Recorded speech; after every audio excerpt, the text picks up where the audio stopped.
Do you know, funny enough, I've been branding for many years. I've worked with the Grammys, IMG, New York Fashion Week, Sir Elton John's Oscar Buzz. So the biggest events in the planet and some of the biggest luxury brands in the planet.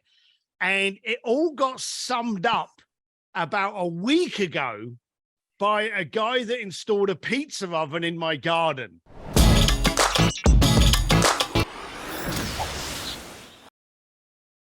Hi, everyone, and welcome to another episode of the High Level Spotlight Sessions, where we showcase awesome marketers doing awesome marketing. Today, I am joined by a very special guest, Mr. Steve Sims, who is referred to as incredible things like the real life Wizard of Oz, the man who can. Steve, thanks so much for coming on. It's a pleasure to be here. Thanks for having me. Steve, I feel like I'm seeing you everywhere these days. You're becoming a celebrity in your own right. So I don't think we have to go too deep into your backstory, but you wrote an incredibly influential book. Your history is just making crazy things happen. Give us the quick synopsis of your, what brought you here. God, no different to anyone else. I was a poor lad. I was a bricklayer in London with no money. I wanted to make money. No point in talking to poor people about making money because they don't have money. So I found a way of communicating with affluent people. And, affluence then started off by being someone that had a new car. Now I just happen to talk to the most powerful people in the planet. And I get to have conversations with Elton John, Elon Musk, Peter Diamandis, Richard Branson. And through my relationships, not only do I help them with certain things, but I get to quiz them and ask them. And I'm a great believer today that the horrible, well, not horrible, but the aggravating statement, your network is your net worth. I focus on my network. I focus on the numbers I have in my Rolodex and what I can do with them. And you're right, I did a book, Bluefishing, this book, actually. I did this book 5 years ago. In fact, my second book comes out on the 18th of October this year, Go for Stupid. And I released the book not expecting it to do anything. Now, a lot of people release a book thinking, oh, it's going to be a bestseller. It's going to do it. I got paid very well by Simon & Schuster to do it. And I thought that would be the end of it. So I did everything in that book the way I market, the way I brand, the way I court clients, how I focus on loyalty and commitment over bribery points, all of this kind of stuff. Really didn't expect it to take off like it did, but boy, it did. And we were just talking about this year. I'm keynote at Traffic and Conversion, exactly on the topic that me and you are going to be chatting about. I love it. We're going to be at TNC, so I look forward to seeing you there. And Perfect. So let's kind of hop into that, right? I feel like you're going to be talking about branding. And I feel like branding is something that agency owners often forget about, overlook. Maybe they're just too busy because they're spending all their time on their client accounts and things like that. Whereas, correct me if I'm wrong, or would you agree with, when you put time into your personal branding, you can make quantum leaps, is the way I kind of see it, right? Yeah, funny enough, I've been branding for many years. I've worked with the Grammys, IMG, New York Fashion Week, Sir Elton John's Oscar Buzz. So the biggest events in the planet and some of the biggest luxury brands in the planet. And it all got summed up about a week ago by a guy that installed a pizza oven in my garden. And he was saying to me, look, you're gonna check the heat on your coals. You're going to check the heat on your wood. But what a lot of people ignore is the plate.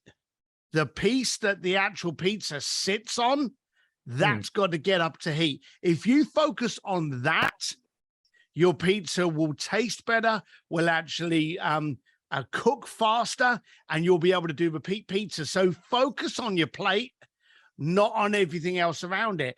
And I was thinking to myself, Jesus, the guy's installing an oven in my garden, but that's what branding is. Everyone goes, right, I've got a product, screw branding. Let me get Facebook ads. Let me get Instagram. Let me get TikTok. And you need those things. But if you don't focus on the brand, you end up amplifying a poor message. If you focus on your brand, you quadruple your ROI because you've now got that one thing everyone wants: clarity. So that's what branding is. It will get you where you want to be 10 times faster and on a fifth of the cost. So you started, I don't know if you still have an agency that's famous for getting anything somebody wants, right? Like somebody wants I don't know, like something crazy, like a dinner on the Eiffel Tower, or what. You've done crazy things. And I will ask you for some of the examples. But was there one that you sort of pulled off that all of a sudden really catapulted your brand? I think they all did. Because when I started, I'm sure it just keeps going up every time you pull one off. It's a constant ladder. And here's the daft thing. I'll often sit there going, how the bloody hell did this happen? And it's one of those things that 1 minute, and I did a private dinner at the Jules Verne restaurant in Eiffel Tower. I've done dinners in Buckingham Palace. I've done these weird, and we'll get into those later. But every time I do something, it kind of escalates. Well, you did that. Can you do this? Can you do that? And they've just escalated. And over the years, and as I say, we'll go into the name dropping later, I literally sit there like a curious little kid going, how the fuck did I pull this off? And I think that's what a lot of people don't have. I think a lot of people are so systematic. And look, we've all got agencies. We all need things to work in a certain structure. But every now and then, you've just got to stop and go, don't fight the magic sauce. Just accept it. Just be thankful you have it. And that's what happened to me. For some reason, I was doing so many things that always boggled me that I was there. Well, I feel like you're going to inspire a lot of people, because I think a lot of times it's a mindset thing, right? Like we get trapped in this mentality of like, but those people are famous, or that guy, there's no way, and I think if we look through the lens of an agency, quantum leaps that you could take, whether it be locally, like I feel like if you're really focused on your local community, businesses in your community, getting to know people like your local politicians, your mayor, things like that, that might seem like something that's crazy.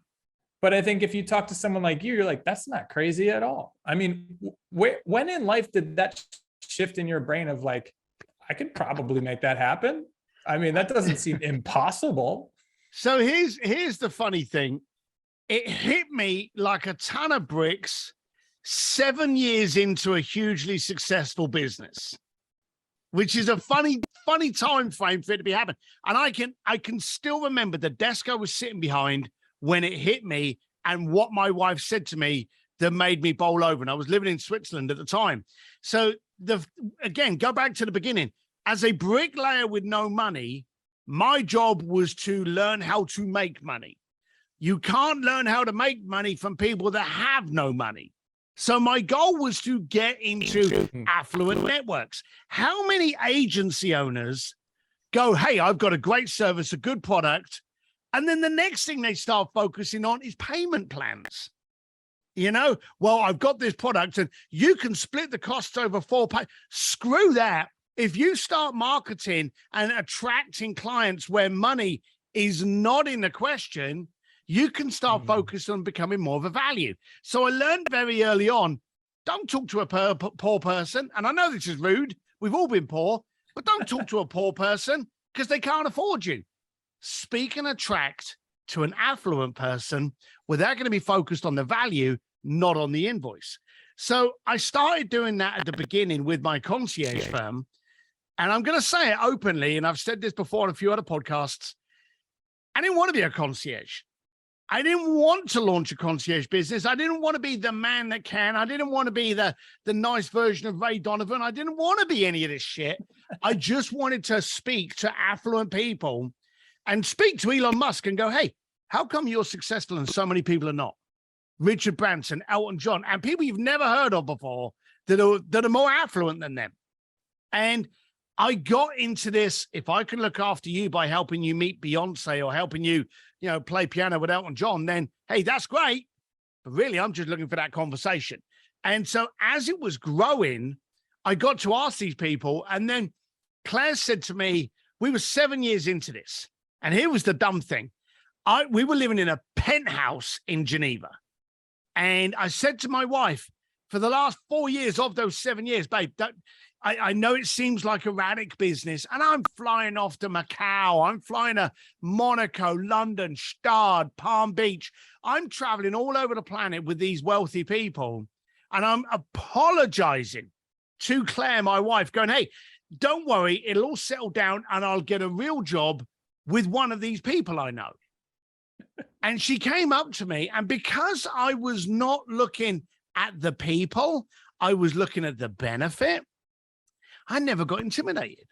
And so I would be sitting there with kings and queens thinking, all right, I'll get this deal. It'll make me XYZ dollars, but it'll put me in this room. And then when I'm in that room, and have you noticed when you're focusing on something else, you're not worried about the thing in front of you.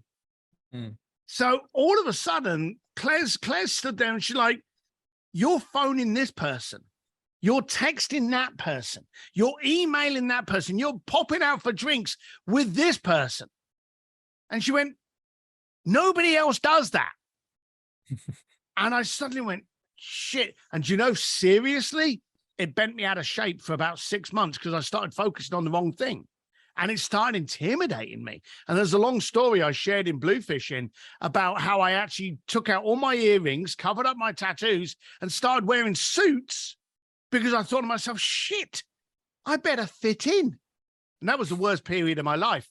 But I went back to wearing a black T-shirt, riding around in motorcycles, and thankfully, and took off. But there is that intimidation. And I'm telling everybody out there, it's in your head. When you walk up to somebody, all you've got to care about is, will you add value to them? And I'll give you an example. It's 1 o'clock in the morning and you've got a headache. You get out of bed, you go into the kitchen cabinet or the bathroom cabinet, you get your headache tablets, and we're all in branding and marketing. When was the last time you looked at that bottle and went, nah, I don't like the logo, put it back and tried finding another one? Has that ever happened to you? Right, of course. You just shove the pill down your throat as fast as you can. Because you are there for it to solve a problem. You don't care what it looks like. And that was me.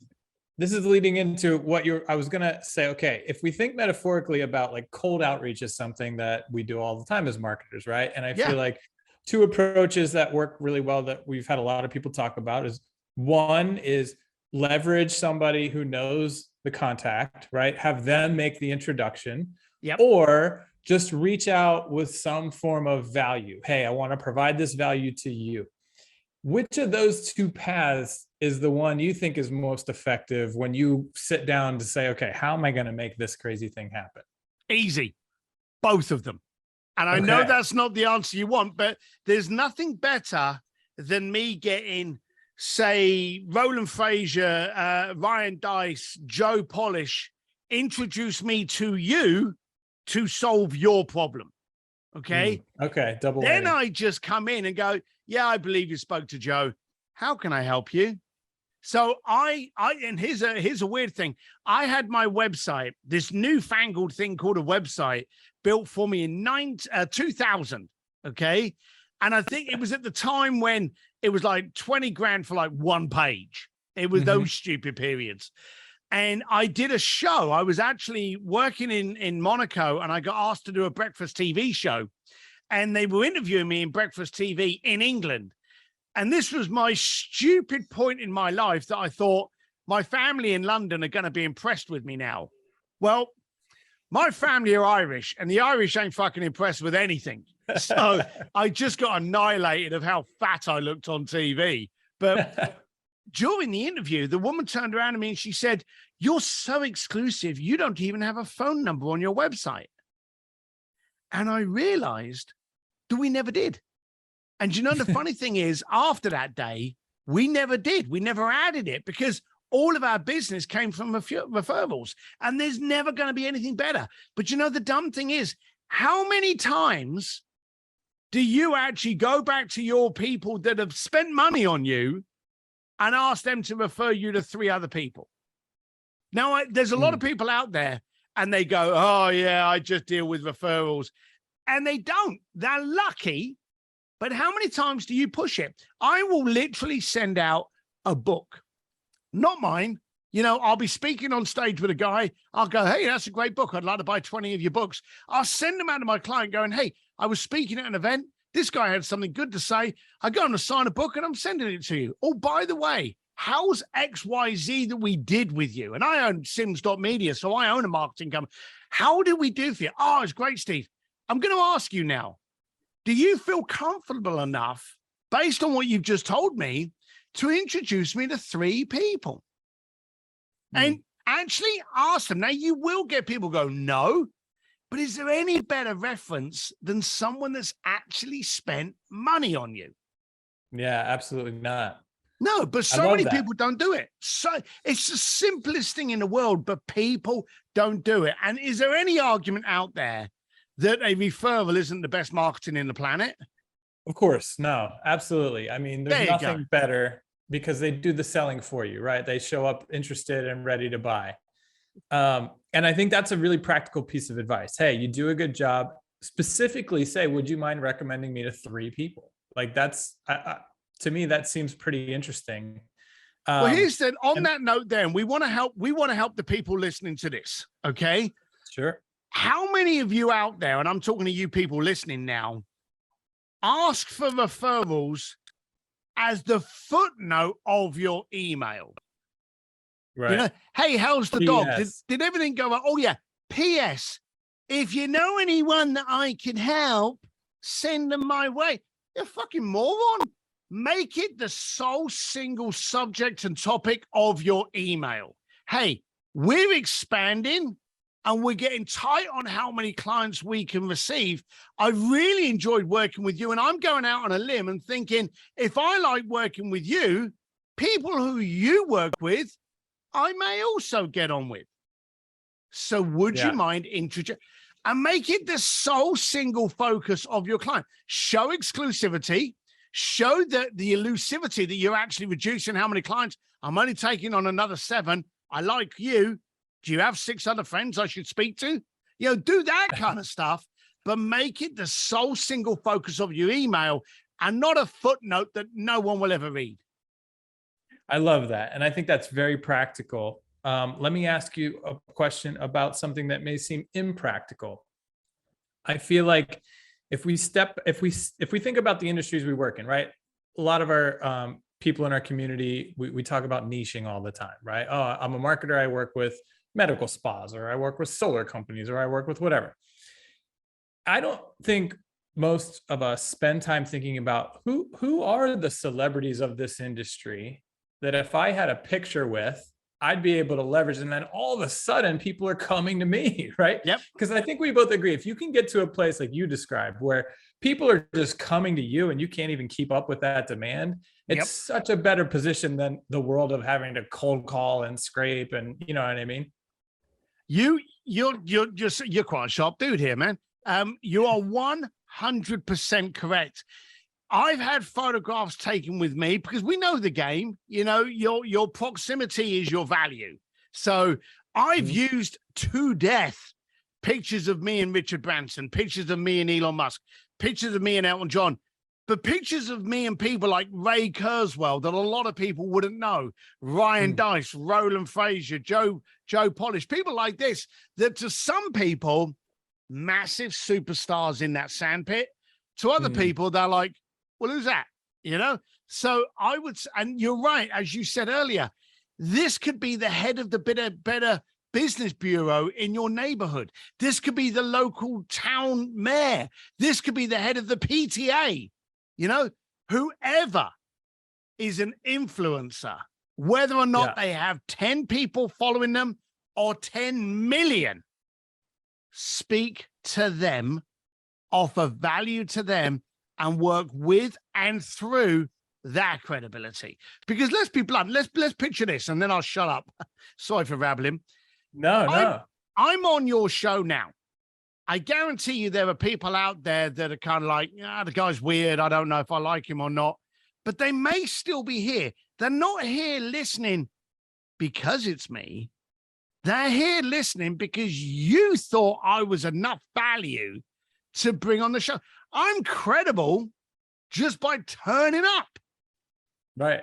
So you don't have to get a picture with your local mayor. Why don't you start getting on local podcasts and become the celebrity yourself? Now, let me ask you the follow-up question that I think is going to help a lot of people, because I think most people hear that and they're like, yeah, that sounds great in theory, but how am I going to get in touch with Dr. Oz or like whoever's the celebrity in my industry? And in my experience, and I'm curious to see if you agree with this. We at High Level have had the opportunity to help some big companies. Me personally, I've had the opportunity to help and interact with a couple of big figures through Twitter. And every time it happens, I am shocked at how much help they need. When I see behind the curtain of organizations or people that I would consider to be monsters, that I would think there's no way they would ever need help from me or from us or whatever. And then you peel back and you see what they're doing. It's like, oh my gosh, guys, I can definitely help you out here. Have you found that to be the case, that people we think like put on a pedestal or whatever, thinking they would never need what I can do or how I could help, that they actually need all sorts of help and would actually be very receptive to somebody offering, some sort of service? So there's two answers. One of them's an answer, one of them's a story. One of the answers is, I already said to you, when you're looking right, you don't look at left. So when people are building rockets, building houses, building products, building services, they're not necessarily looking at their website. They're not necessarily looking at their branding, their book sales, their course sales. They're not looking at any other money that's just left on the table. So when people are looking in one direction, they're not looking at another. So you're correct there. But me, one of the things that a lot of people that know about me is I'm a selfish prick, and I'm getting old. And I don't want to waste my time out there. I'll tell you, if you want to see me uncomfortable, force me to go to a networking party. I am god awful. I can't do it. I don't care what you watched on Netflix. I don't care where you're going for a drink afterwards. I don't care. I want to have a conversation. I don't want the water cooler shit. But I do go to events when it's going to be a benefit. And I move with target precision. There was this guy from Silicon Valley that I really wanted to get. I knew his community was massive. I knew if I could get into his sand pit, then I'm rolling on 100 more clients within a heartbeat. He was one of the pinnacle players that I needed to get in front of. And he was down from Silicon Valley down to Venice Beach, and he was at a gala. Now, I'd been stalking this guy on social. You can stalk anyone. Okay, we all know where Elon Musk's recently been on holiday. We all know this stuff because we can see it. And I was watching this guy and I saw him talking about this event. I saw him talking about his wife's part of it. I Googled that. I found the event. I bought a ticket. I turned up at the event in Venice Beach. It was a black tie event. And I'm sat there like Billy No Mates at the edge of the bar just before the dinner, waiting to get in front of this guy. And it was very early, and everyone's kind of like, oh, Johnny, Billy, yeah. And they're all doing that shit, and they're doing little hugs and double kisses and crap. And I was waiting for him to be alone. And all of a sudden, he was. So I grabbed my old fashioned and I walked up to him. Now, first of all, for any of you that aren't fortunate to be watching this and you're listening to it, I'm not the kind of person you often want walking up to you. I'm 245 pounds of ugly, earrings, bald, biker. That's me. And I've got a drink in my hand and my goatee's done. And I'm walking towards you. And I know I can sometimes be a bit intimidating. So I'm walking it towards the guy, eyes locked. He can see me. He knows I'm coming in. He's wondering, what does this guy want? What's going on? Who is he? Blah, blah, blah. So I turn up to him and listen to the next statement. This is vital. Hey, how you doing? My name's Steve Sims. You don't know me. Now, let me ask you, Chase, how many times have you met people that listen and watch your podcast and start talking to you like they know you and you don't have a clue who they are? Yeah, you're immediately going, oh crap, do I know this person? Bingo. So you are uncomfortable. So the first thing to do when speaking to someone that you want to get to know calm them down. Hey, my name's Steve Sims. You don't know me. And then you literally see him go, whew, I'm relieved now. But then you also see him go, well, okay, so what do you want? Yeah. So you got to be quick. So I went, hey, my name's Steve Sims. You don't know me, but I have been watching you with great admiration. And I noticed you were working on a project. And this is what you do, because we've all got these things called smartphones that are better than what NASA had in the 80s and 90s. Google stuff. And I saw he was working on a project. Now, psychologically, we love answers in 3s and 5s. If I told you the 4 steps to get thinner, you kind of ignore it. But if I gave you the 3 steps or the 5, you'd be happier. For some reason, we love 3s and 5s. Don't ask me why. It's just a fact. Interesting. I'm sure someone listening to this has got the bloody research on it, so they should post it on your podcast page. But we love 3s and 5s. So I said to him, hey, I was looking at this new project and I saw 3 things that caused me concern. Now, the truth is I only actually found 2. We had to basically make up the 3rd just to give him a 3rd, you know? But I went, hey, number 1, I saw this was happening, but have you thought about this? Because I wondered if you would then contemplate doing this to remove that potential problem. And number 2, I looked at you were doing this. Why don't you do this? I'm sure you've thought of it, but have you considered putting more energy into that element? And then number 3, I forget what it was. It was weak at best, color code or whatever, website design, a link didn't work, some little shitty thing that we had dragged up to give us our 3. And we really had to search for that number 3. And I looked at him, and do you know what he did? And it's not going to be what you think he did. He laughed at me.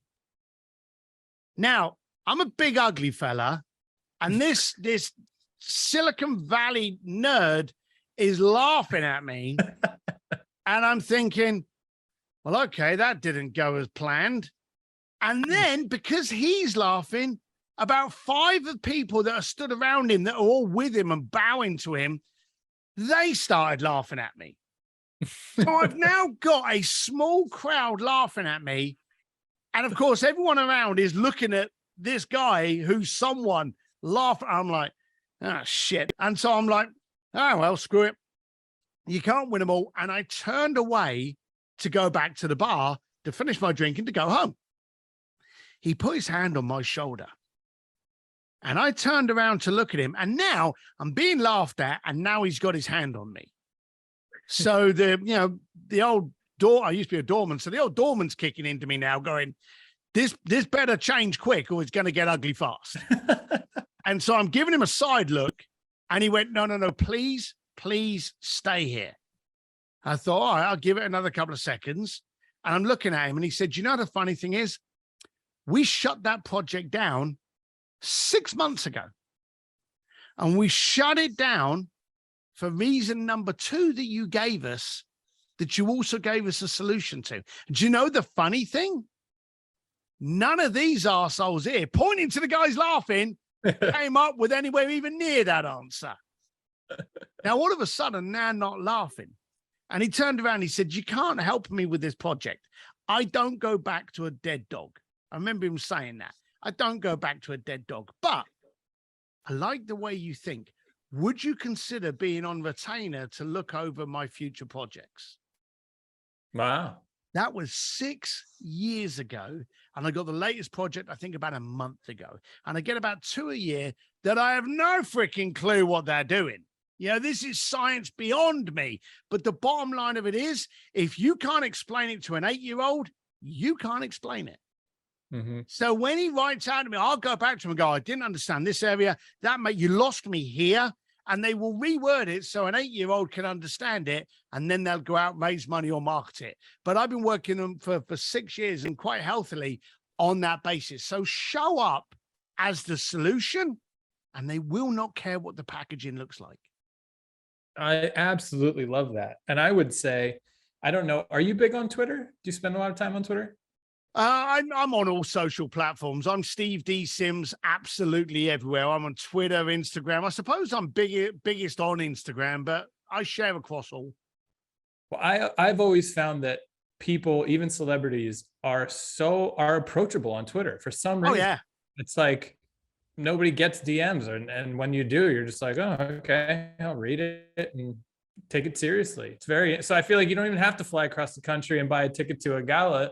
You Half the time you could absolutely just don't tweet know. them with some value. And But how many people were doing this during COVID? You see, the beautiful foot in thing, the door. yeah, Steve, the beautiful thing about right. COVID was no one was actually going out. We're all sitting at home looking at our freaking Twitter account. So we had a lot of people out there are kicking themselves for the opportunity they missed on those extra hours that COVID gave us. So we're about to go into a depression, a recession, whatever you want to bloody call it. Use this advice now. Yeah. So Steve, before I let you go, I have to ask the fun questions. Like, of all, now that I know it's, threes and fives, of all the crazy stuff you've pulled off in your mind, what are the top three that pop into your head? Oh. All right, let's try and put them in order. I had a client that wanted to meet the rock band Journey. That sounded boring to me.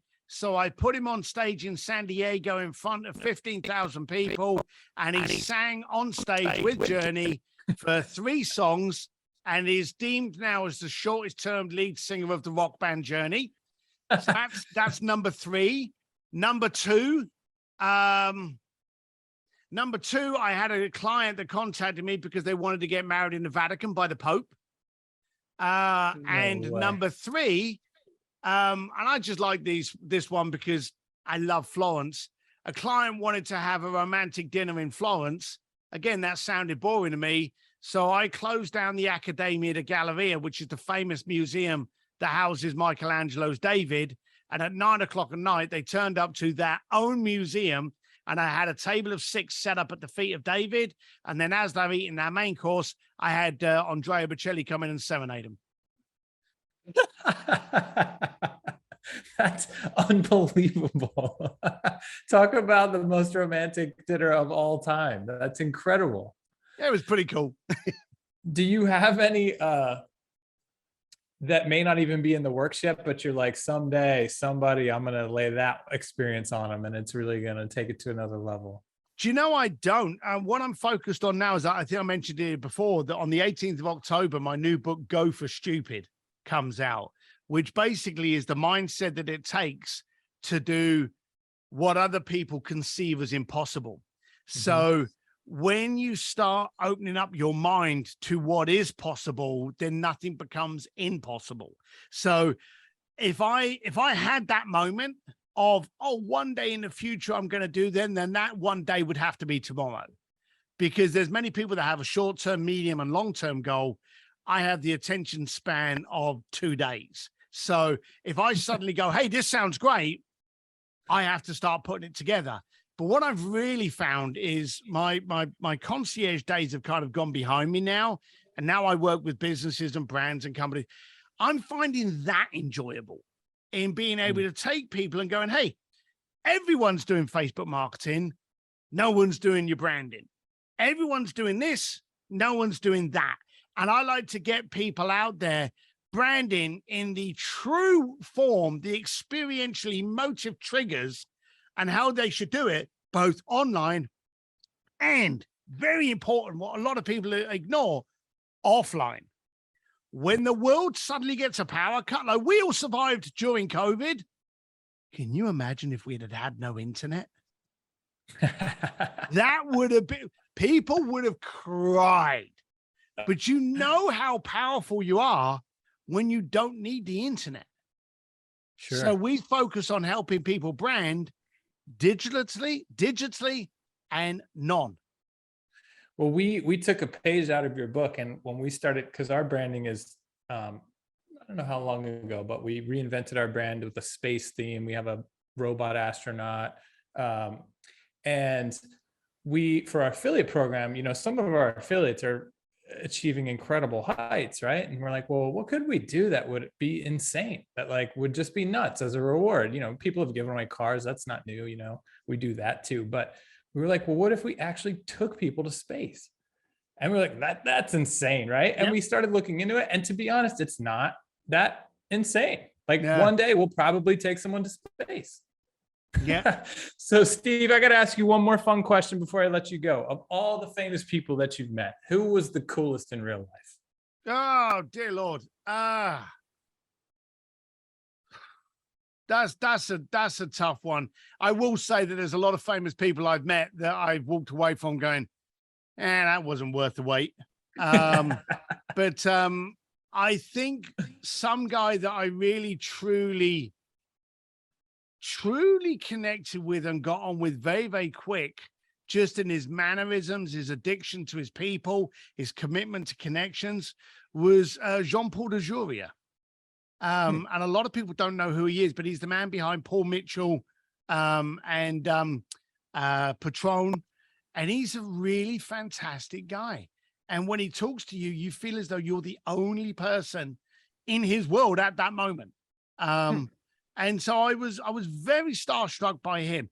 I'd always wanted to meet him because, funny enough, when I was growing up and my wife worked in a hairdresser's, the first luxury thing that they ever had was Paul Mitchell. And she used to nick a few and bring them home because I actually had hair then. So that was our first kind of luxury brand we'd ever heard of, was this Paul Mitchell stuff that took over every salon in the planet. And I just wanted to say hello to him and go, oh, you have a trigger from, I hear Paul Mitchell, I think about when I met my wife. But he was just a wonderful guy to communicate with. That's a very cool answer. I mean, Patron is an insanely huge brand that was nothing but marketing. I mean, when you talk to tequila people, it's in no way like the best tequila on the market, but the brand itself is incredible. Very cool. Steve, you've got, I'm assuming it was a best-selling book, Blue Fishing. It was everywhere. You can get that on Amazon and whatnot. And when your new book comes out, when? The new one comes out on the 18th of October. If you text the word SIMS, SIMS, to 33777, we're going to alert everyone when it comes out on the 18th of October this year. Go for Stupid. That's SIMS, 1M, SIMS 33777. I love it. Steve, thank you so much for coming on, and I can't wait to see you at TNC. I'm looking forward to it, pal. See you there. Thanks for watching, guys. We'll see you in the next one.